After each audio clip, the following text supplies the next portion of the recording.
Good morning, lab management team. My name is Becky Phelps, a consultant for People Analytics team, and I want to talk to you this morning about selecting the best when it comes to your lab technicians.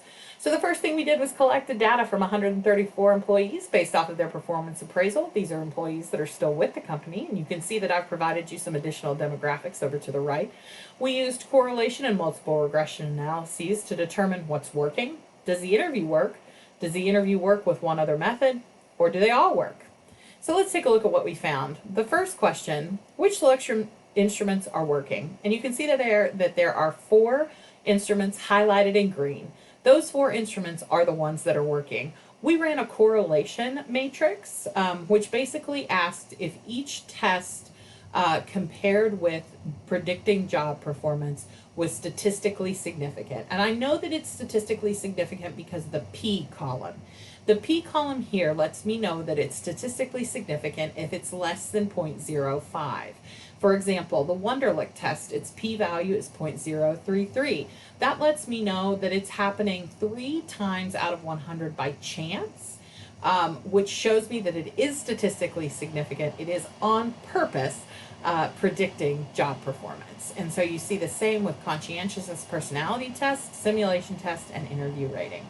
Speaking of interview rating, let's talk about our second question. Is the job interview a good predictor of employee performance?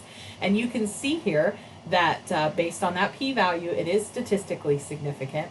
And it's telling me over in the R squared, or the correlation coefficient squared, that when we ran this correlation matrix and asked if the interview rating was indeed predicting job performance, that it's allowing for 21% of the variance when it comes to predicting job performance. Let's talk about the third question. With this one, we ran a multiple regression analysis. So to determine if coupling the interview with another selection method improved the ability to predict employee performance. Basically, we set up an episode of The Bachelor in data terms, with the interview as the bachelor and the other selection instruments as hopefuls.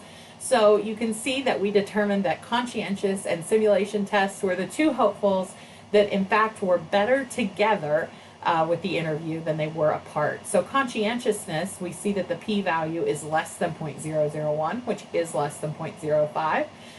And you see in the middle column there, that 12% means that it's allowing for 12% of additional variance in predicting job performance, which means conscientiousness and the interview are better together than they are apart. And the same with the simulation test. The p-value being less than 0.001 shows us it's statistically significant, and it allows for 9% additional variance when it comes to job performance. So let's move on to the final question. Should we use all 7 selection instruments together? The top of this chart shows us that P is less than 0.001, again, less than 0.05 and statistically significant. Whoops.